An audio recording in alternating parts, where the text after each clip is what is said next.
I chose Adlerian therapy because as a certified teacher, a strong proponent of psychoeducation, and a future school counselor, I consider the psychoeducational techniques seen through Adler's use of behavioral experiments to be a major contribution of Adlerian therapy. Because psychoeducation is part of the process, Adlerian alliances often take on a teacher-student flavor. As such, I would be comfortable using Adlerian therapy in my practice as a school counselor. Furthermore, because Adlerian counseling is action-oriented, cognitive reframing alone is not enough. Adlerian suggests active experiments outside the counseling session. Clients, or in my practice students, often come equipped with a narrow repertoire of behaviors and therefore have limited choices when faced with unfamiliar or threatening situations. Broadening this repertoire is a goal of therapy. Also, just as it is in education, the stress in these experiments is not upon a perfect outcome, but on effort and process. What's more, Adlerian principles are particularly useful to school counselors who must work, oftentimes at a systemic level, to address child and school problems. Because of Adler's positive view of humanity and the ability to change, he and his followers practiced among the general population, giving lectures and parenting workshops, and consulting with schools. Their focus was upon designing social settings in which neuroses would not develop. Adler believed that children's behaviors, like adults, is purposeful and can be understood by its function in the family or classroom constellation. To educate the family, how to educate children rightly. Or we could make the school an instrument of the social progress, to recognize the mistakes in their beginning and to accomplish more social interest among the pupils. Children's problems stemmed from inability to cooperate with society, feeling inferior, and lack of a life goal, the same sources of adult problems. Therefore, his work with schools and parents emphasized orienting or reorienting the children toward successful and satisfying group activity. If the children had developed lonely, discouraged, and isolated styles, they could gain encouragement through participation in teams that made use of their skills in ways that were challenging but within reach. Adler's student, Rudolf Dreikurs, made Adlerian educational principles popular in the United States. These principles included democratic rules, individual responsibility, encouragement, social awareness, and natural consequences rather than punishment. Dreikurs believed that children's misbehavior could be understood in terms of its motivation, attention-seeking, need for power, desire for revenge, and inadequacy. Parents and teachers could identify children's motives by looking inside themselves for how they reacted emotionally to the child's bad behavior. If the adult felt annoyed, the child was seeking attention. If the adult felt challenged or threatened, the child was bidding for power. If the adult was hurt or angry, the child sought revenge. And if the adult felt pity and despair, the child was acting out inadequacy. When parents and teachers could stand back from their own emotions and ask themselves, what does the child need, they could respond most effectively to the misbehavior. It is also important to note that Adlerian approaches to a democratic school system can help to alleviate bullying problems. My experiences while teaching have led me to become very passionate about anti-bullying programming in both counseling and in promoting school-wide systemic change where it is needed. We will look more closely at how Adlerian theory can work to promote school advocacy and address school bullying and harassment a little later. If you'll remember, Freud's psychoanalytic theory placed a great deal of emphasis on an individual's genes, arguing that one's personality is predetermined by his or her lineage. Adler, however, placed less influence at the door of genetics than Freud did.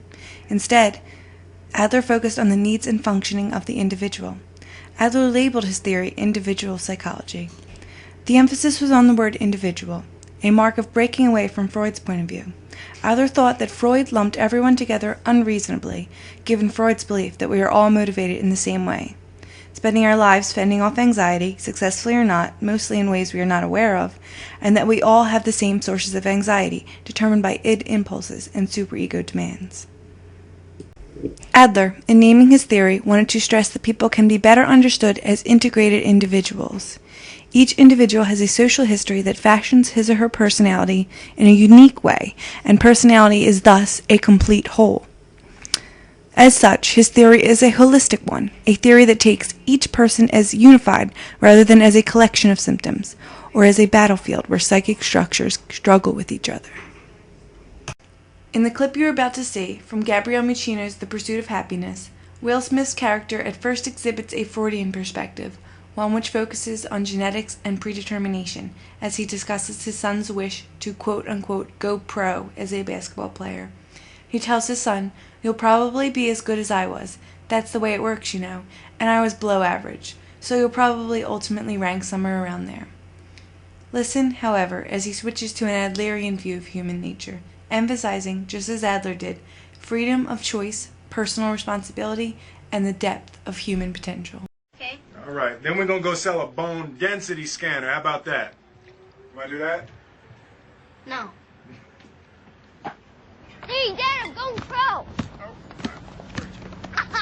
I'm going pro. Oh, okay.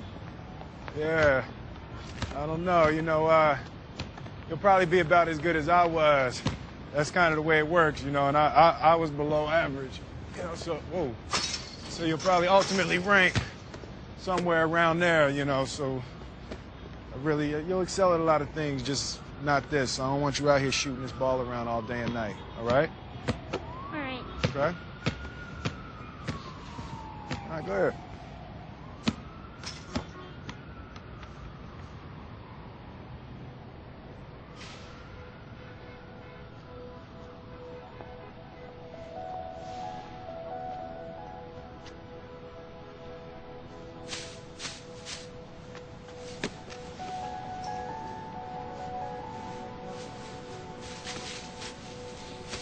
Hey. Don't ever let somebody tell you you can't do something. Not even me. All right? All right.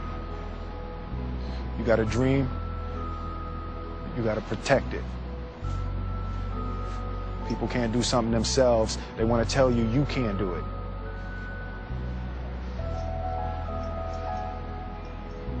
You want something, go get it. Period.